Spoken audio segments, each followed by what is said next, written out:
Hello friends, I am Ravish Kumar. Today's news has struck Indian politics like lightning from the sky and the whole city is immersed in darkness. There is silence in the corridors of power. There is no smile on the faces but restlessness. Delhi politics has lost its sleep and the throne of power is shaking. Chandrababu Naidu. The same Naidu who once walked hand in hand with Narendra Modi. Now he leaps like a lion and goes to the opposition camp, and believe me, this leap is not the jump of an ordinary rabbit but the roar of a lion which challenges the king of the jungle. This is not a rumor, this is the truth, and this truth has become the biggest restlessness of power. Now the time is fixed, the ticking of the clock is counting the breaths of power. The throne is shaking and the crown of Delhi is about to slip away. Think about it, Naidu, who was Modi ji's strength till yesterday, has become the biggest headache for him today. This is the chessboard of politics where the pawns turn and the king is left alone. Congress's claim has become the gunpowder of this entire game. BJP's ground has slipped like a mud dam breaks in the rain and takes away the whole village.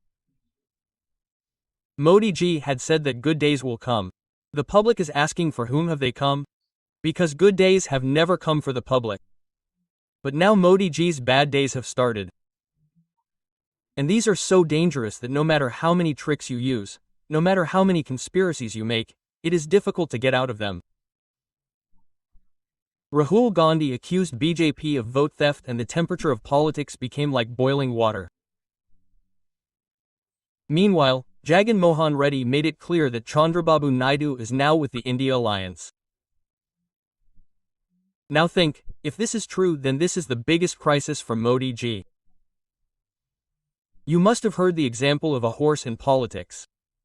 No one bets on a horse that breaks down in the field. The same has happened with BJP. Allies are leaving. Naidu's inclination is clearly indicating that the throne of Delhi is no longer safe. India Alliance has also fielded a candidate for the post of vice president, and the question is being raised whether this is a coincidence or a well-thought-out move.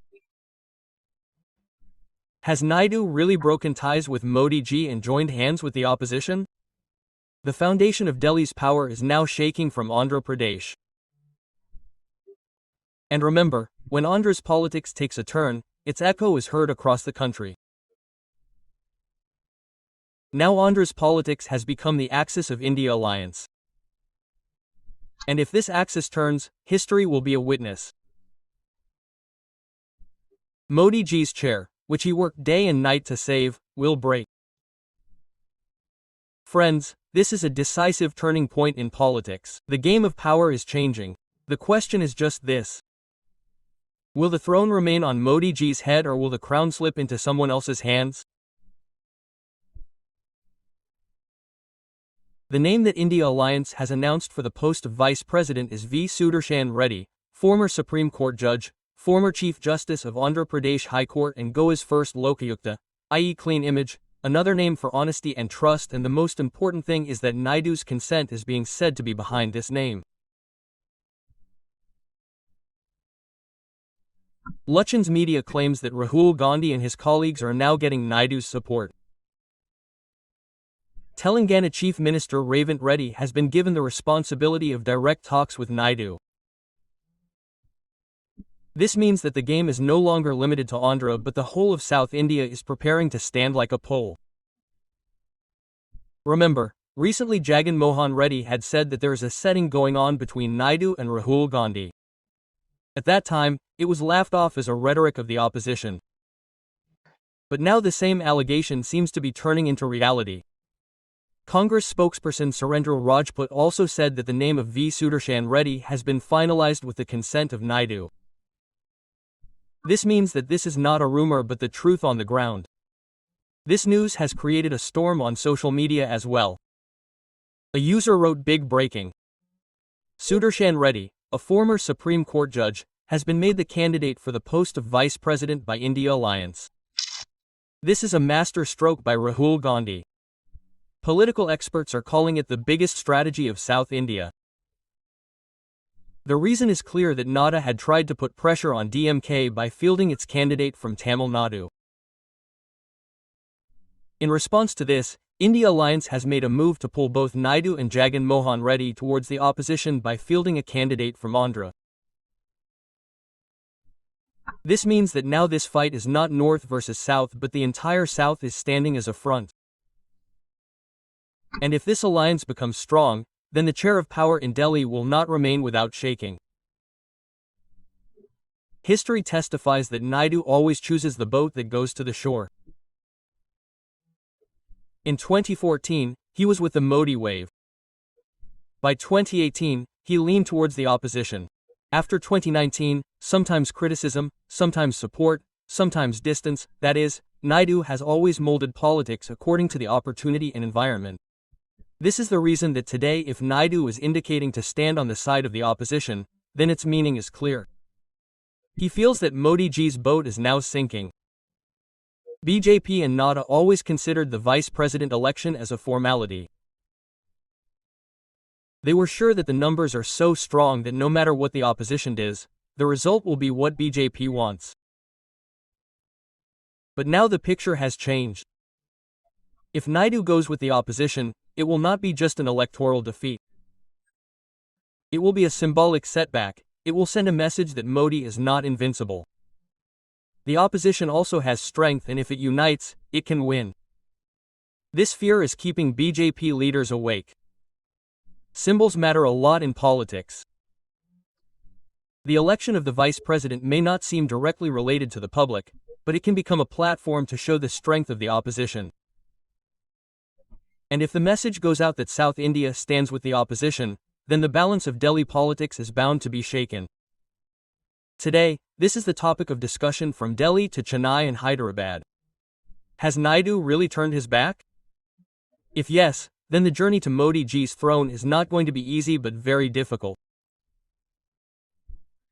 It is clearly written on the India Alliance page that the opposition has made Andhra Pradesh-born V. Sudarshan Reddy the candidate for the post of vice president. That is, the opposition has put the ball directly in Naidu's court. Now if Naidu does not support, the people of Andhra will ask, why did you turn your back when the son of your state was contesting for the post of vice president? And if you support, it will create problems for Modi and BJP. This is the reason why the name of V. Sudarshan Reddy has become the game changer of Indian politics today. This is the beauty of politics. One name, one decision, and all the equations of power change. The foundation of the good days that Modi ji used to talk about is probably shaking now. Friends, now the big question is that if Naidu openly comes out with the opposition, what will the Nada count say? The figures show that in the vice president election, BJP will now have to depend on the mercy of not only allies but also opponents, and in politics, mercy is not the only thing that matters, only equations. These equations seem to be breaking due to Naidu's move. BJP's problems do not end here. Apart from Andhra Pradesh, Telangana, Tamil Nadu, Kerala and Karnataka, these four states are now looking for an opportunity for the opposition to stand strong. This message of unity in South India is reaching directly to the streets of Delhi. This is the reason why BJP's strategists are now on the back foot. The biggest challenge is that if the opposition wins this election, it will not only be a trailer for the post of vice president but also for the politics of 2029. The opposition will prove that Modi is not invincible. The alliance can also fight and win. This fear is making BJP restless. If sources are to be believed, BJP has activated leaders from Delhi to Hyderabad to convince Naidu. Amit Shah is constantly engaged in phone calls and backdoor diplomacy. But no concrete assurance has come from Naidu till now. This silence has spread panic within the BJP. On the other hand, the opposition is full of confidence. Rahul Gandhi is constantly giving the message that this election is an opportunity to show the strength of the opposition. The leaders of Congress and India Alliance are now preparing to spread the message not only within the parliament but also among the public that the grip of the Modi government has loosened. Friends, this is the same time of politics where every move has a direct impact on the future. Naidu's decision will not be limited only to the election of the vice president. This will also be a sign of the great battle of 2029. If the opposition wins today, then tomorrow the Prime Minister's chair is also sure to be affected. Friends, there is a saying in politics that when the wind changes, the birds change their direction of flight first. This step of Naidu is also a sign of the same wind.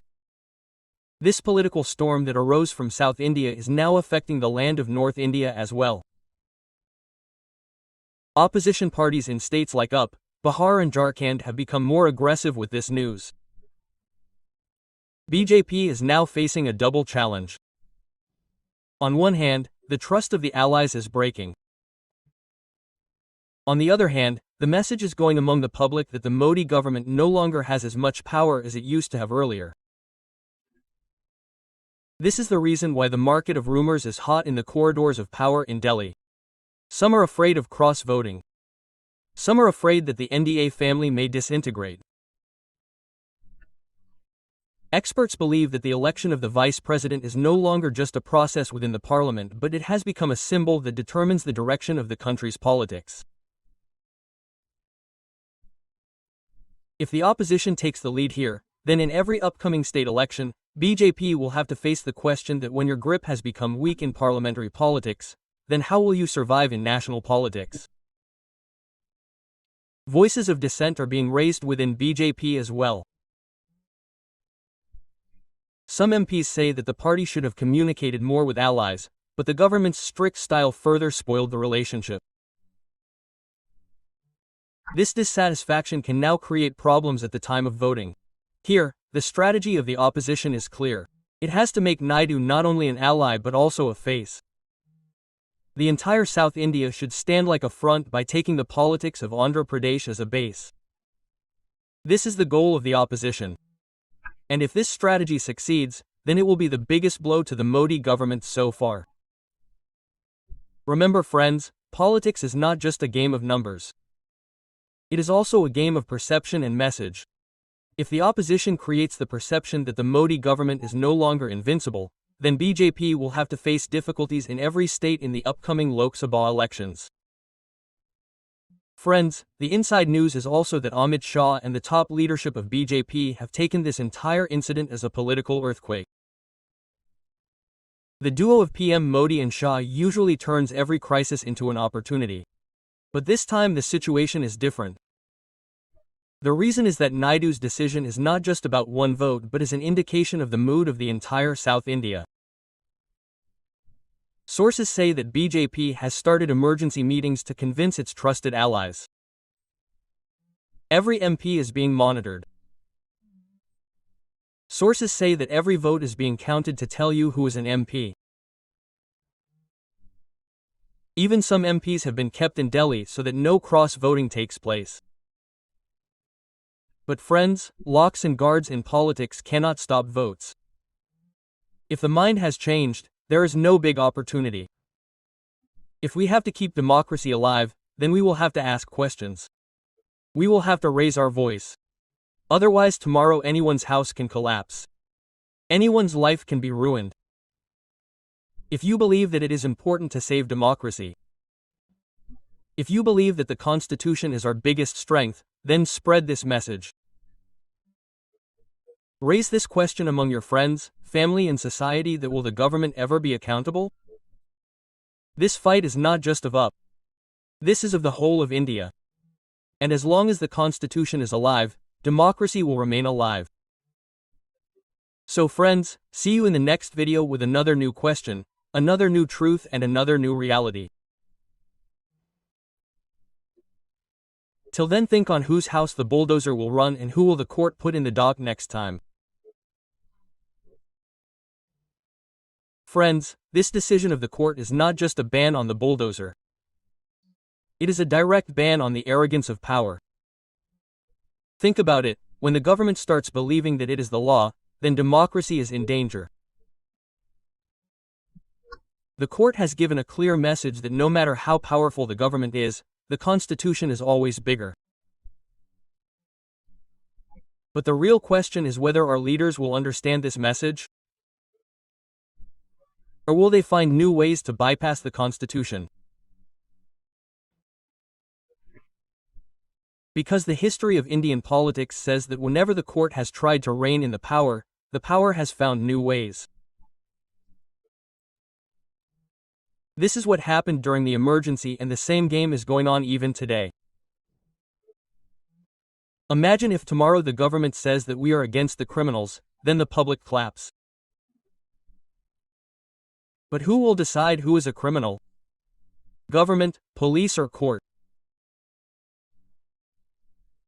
This is the real dangerous question, because if the government decides the definition of a criminal, then tomorrow the government can declare you a criminal, and then a bulldozer can be run on your house too. Friends, democracy is not just about casting votes.